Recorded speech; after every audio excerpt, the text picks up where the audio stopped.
एक बार नारद जी बैकुंठ गए और वहाँ श्रीमन नारायण ने प्रसन्न होकर नारद जी को प्रसाद दिया और प्रसाद को पाते ही नारद जी बड़े ही आनंदित हुए और आनंद में मग्न होकर झूमने लगे।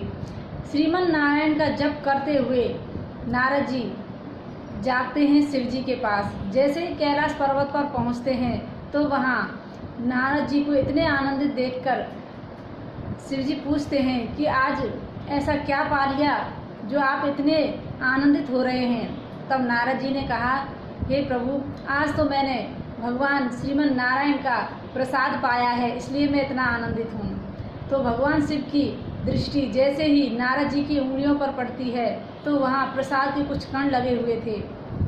जैसे ही वे देखे तो शिव जी ने उनकी उंगलियों को ही चाटना शुरू कर दिया और उस प्रसाद के कण से ही वह इतने आनंदित हुए कि वह उस आनंद में झूमने लगे।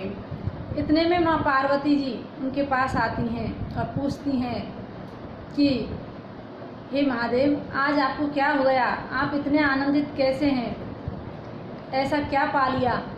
कहा कि आज हमने श्रीमन नारायण का प्रसाद पाया है। कहा कि आपने अकेले ही प्राप्त कर लिया, आप मुझे भी तो देते। तो शिव जी भावावेश में उनसे कह देते हैं कि सर्वसाधारण के लिए ये प्रसाद नहीं है। अब तो माँ पार्वती जी को ये बात लगी और वह नीलाचल पर जाकर के 10,000 वर्षों तक कठिन तप करती हैं। और जब कठिन तप किया तो भगवान विष्णु प्रसन्न हुए और उन्होंने प्रार्थना की सभी जन के लिए। माँ पार्वती जी कहती हैं कि आपके प्रसाद का अधिकारी सभी कोई हों, क्योंकि सबको आपका प्रसाद मिलना चाहिए, आप ऐसा वरदान दीजिए। तो भगवान ने एवं अस्तु कहा। क्योंकि माँ को ही अपने बच्चों की चिंता होती है, ऐसे ही माँ पार्वती जी ने सभी के लिए प्रभु से प्रार्थना की और जो प्रभु के प्रसाद को पाता है वह आनंदित हो जाता है। तो प्रसाद की महिमा बहुत बड़ी होती है।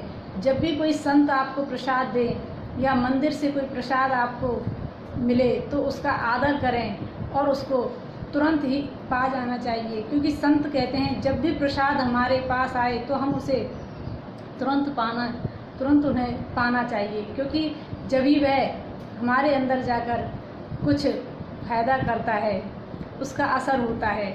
यदि आप प्रसाद लेकर कहीं इधर उधर रख देते हैं तो उसकी महिमा घट जाती है। इसलिए प्रसाद को तुरंत पाना चाहिए, उसका अनादर कभी नहीं करना चाहिए। जय श्री कृष्ण।